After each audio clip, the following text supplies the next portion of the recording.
Hey everyone, Sharpie here. The rosters have finally been fully updated into the database, and it's time to do a players tier list where we go through every single one of the players on every single one of the rosters and place them on a tier list based off of my perspective. Starting off right away, we're going to have 100 Thieves, where we have the roster of Sniper, River, Quad, right? Quad? No, it's Quid. That's right. There's Quid and Quad. Quid, FBI stepping in now as the AD carry, and for support we have Eyla. Now, Sniper, right off the bat, I thought he was good. It was a good freshman campaign. I thought he had moments of strength, moments of weakness. That's kind of what you expect out of a rookie. I think he has a lot to prove, though. I think he still has a lot of potential upside. He had a lot of mistakes, a lot of growing pains, and because of that, I'm going to place him confidently in the B tier. I think he can easily jump up into the A tier based on how he performs in the first couple weeks here of 2025. River, no surprises here, going to be going into the A tier. I think at moments he could be in that S tier, but I'm just going to keep him in A tier for now. I think he's got a lot of potential, though, to jump back into the A tier as this team with such a young roster really starts to come back together.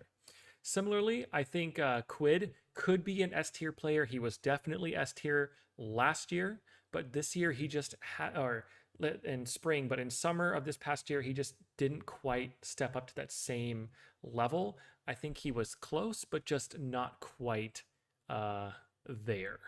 So I'm going to keep him just out of the S tier, barely. Moving on, next we've got FBI. I think he's serviceable. I don't think, especially with how strong some of the AD carries now are in NA, I don't think he's anywhere nearly close to the skill level of them. I think he is more than serviceable, though.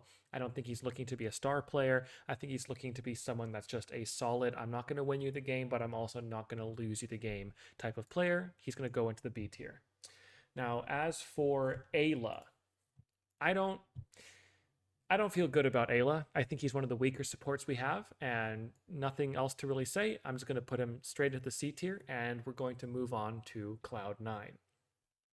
Cloud9 here, we've got a set of three gods of old history. Thanatos being the first one, the god of death, and I think he was okay. I think I have a strong opinion about imports where I think if you're going to import a player, it should be A tier or S tier.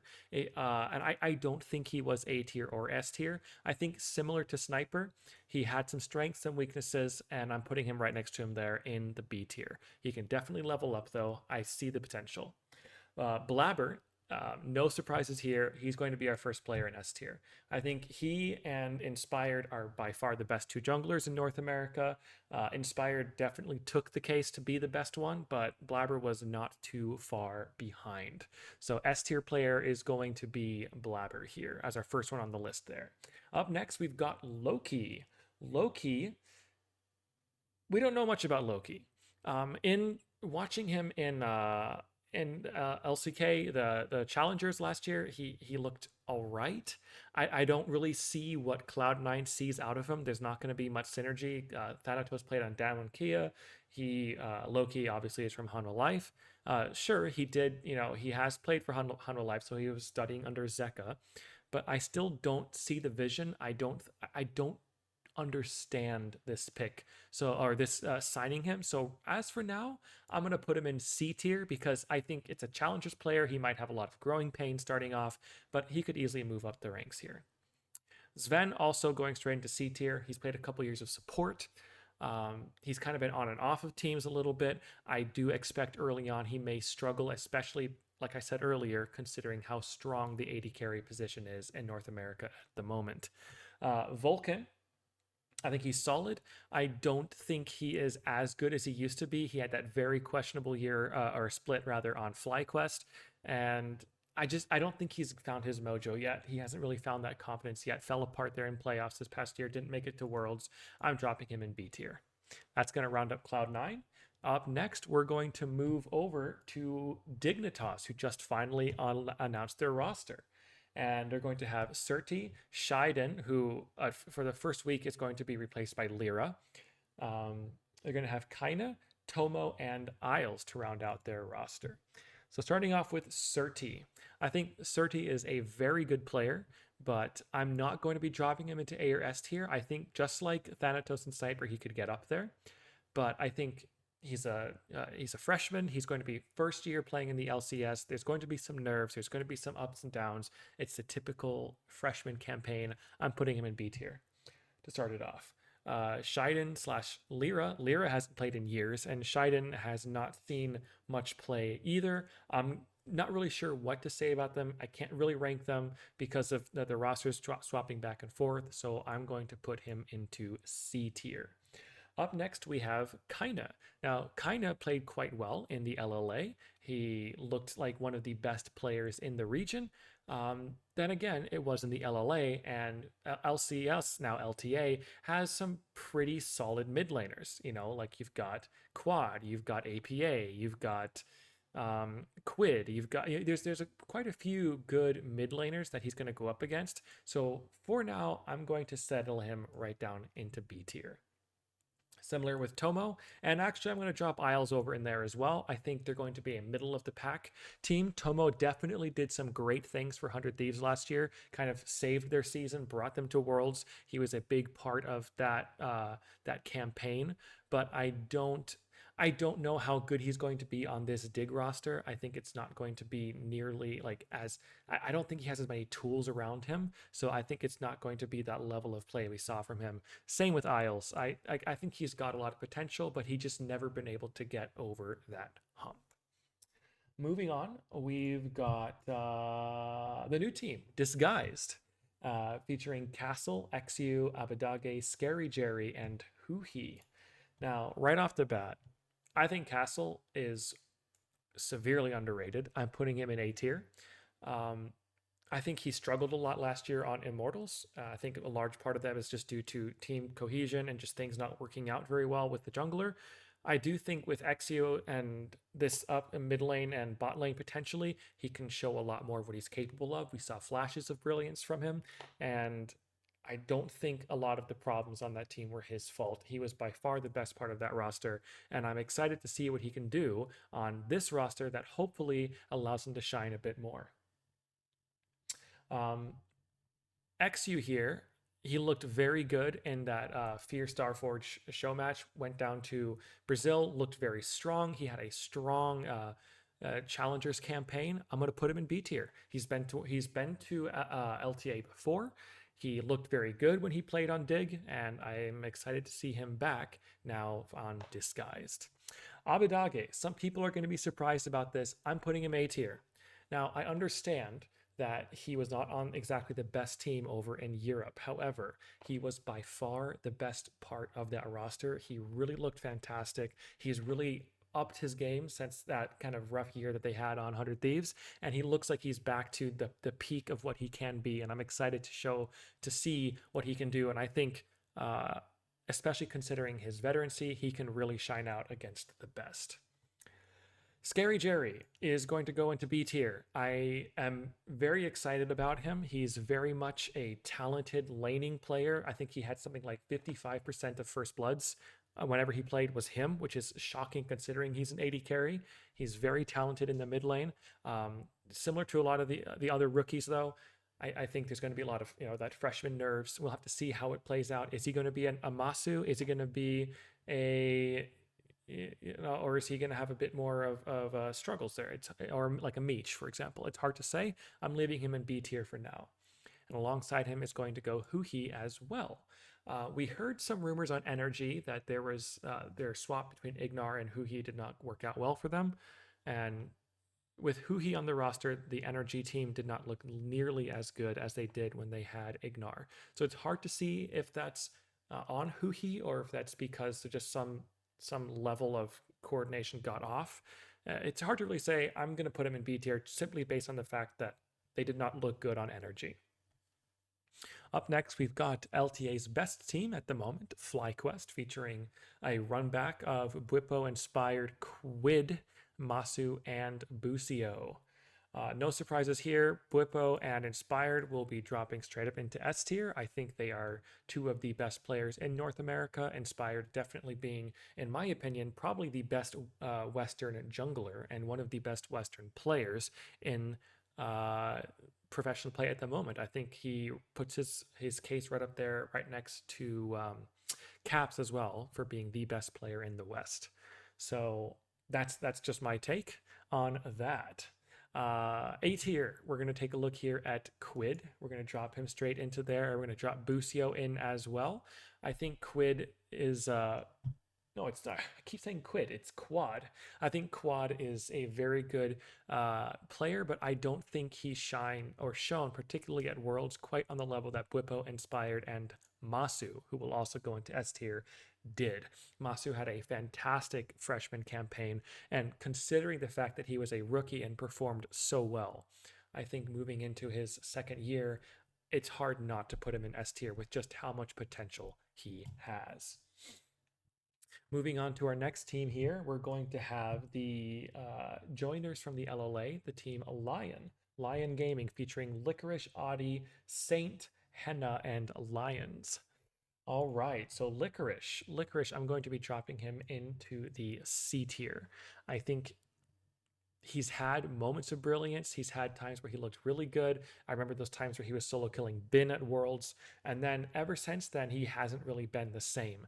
I think considering how much talent there is as well, and considering the fact that there's going to be 3 different languages represented on the team, it's going to be very difficult to have cohesion, and that's going to bring the overall level of play down. And speaking of C tier, I'm also going to be dropping Oddie into C tier. I don't know too much about him, but these LLA players coming in to North America, I think may struggle a little bit. There's a couple I have higher expectations for, and I can get into one of them, of course, being Keine, and the other one, which will be Seos here, which we can talk about later on Shopify. But I'm not holding my head too high out for them right away. I think their first winter split may be a little bit difficult, a lot of learning to do, adjusting as they get used to the new players on the team. As for Saint and Hena, however, Saint here in the mid lane, I'm actually going to be dropping up into the A tier. He's a very highly hyped player. There's a lot of people saying that Cloud9 should have gone for Saint instead of Loki. Having watched some tape, I see why. So I definitely am excited to watch and see what Saint can do. I think he can definitely bring some high level of play to this Lyon roster and maybe give them a key point to play around. Time will tell. The veteran Hena, I'm going to drop into B tier as we drop in a second row here. I think playing with a support from LLA, there's going to be some synergy issues right off the bat, I fear. I think they can get better as time progresses, but starting off, at least for the beginning and where we're placing the players right now, I don't expect him to play anywhere near his potential at the moment, although in the LCK we have seen flashes of brilliance from him. Up next, second to last team, is going to be Shopify Rebellion, featuring the return of Fudge, Contractz, Palafox, Bvoy, and Seos from Brazil. Fudge, right away, has not played any pro play in a hot minute.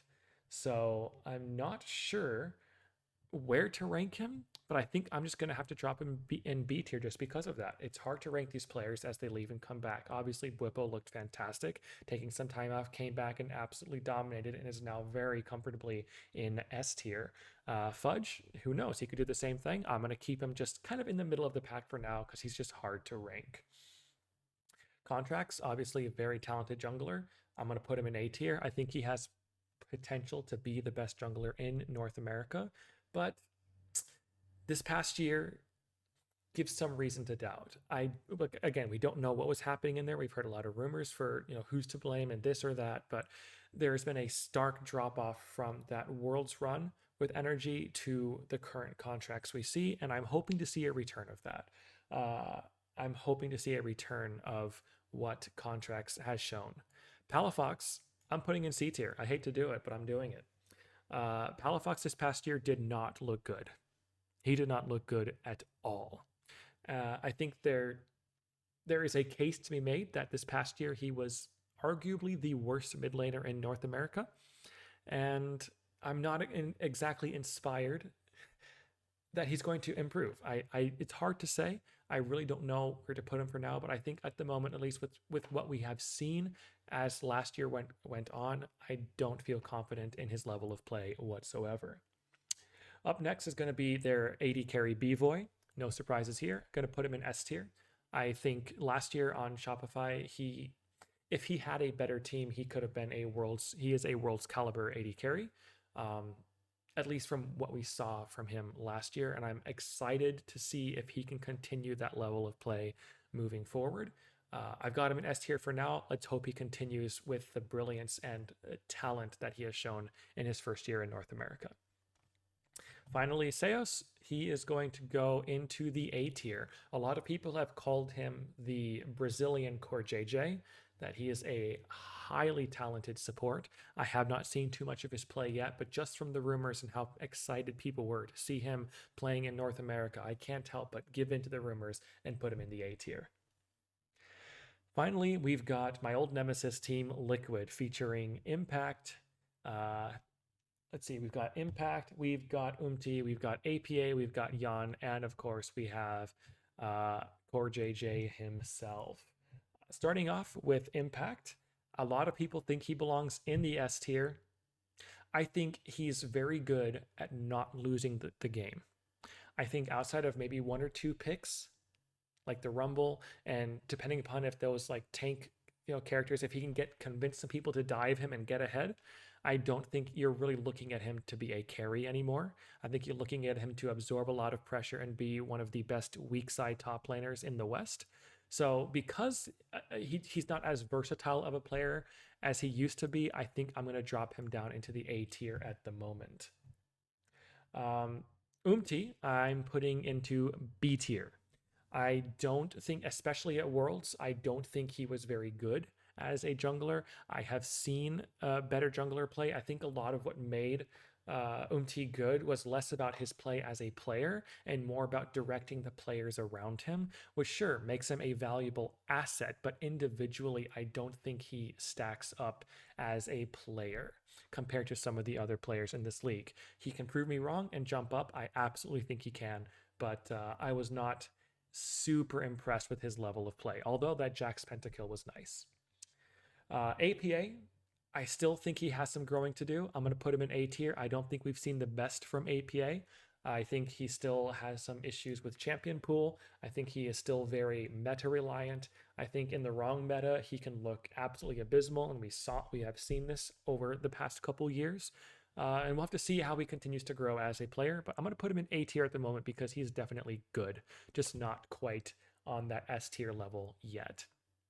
Jan, on the other hand, is going to be our third NA AD carry in the S tier. I think he is a phenomenal player. Any team would be lucky to have this guy on the team. He has grown, he has aged like a fine wine on Team Liquid and is really filling the shoes that that double lift left for him to fill. And he's really stepped up into that stardom and is performing masterfully. And I love watching him play. Finally is going to be CoreJJ, and he is not going to go into the S tier. I'm putting him in A tier, largely because I think I'm tentative as he's getting older. I'm tentative to see, is he really going to still have the drive? Is he still going to be able to, I mean, we've seen him win Worlds. Is he that player? No, he's not anywhere close to that player. So I can't in good faith put him in S tier, especially considering how powerful some of the supports that we've seen, like in China and Korea particularly, are. I just don't think any North American supports deserve to be in the S tier at the moment. We'll see if someone can change our mind. Busio is promising, for example. Seos could get up there. CoreJJ could jump back up there as well. But for now, I'm leaving all those good supports in the A tier just because I think there's a lot of room to grow for that position in North America. All right, that wraps it up for this tier list. Let me know what you guys think in the comments. Did I rate some people too high? Did I rate them too low? I would love to hear your feedback, and of course, subscribe, and I will see you after week 1 to update this tier list for the next video. Have a good one.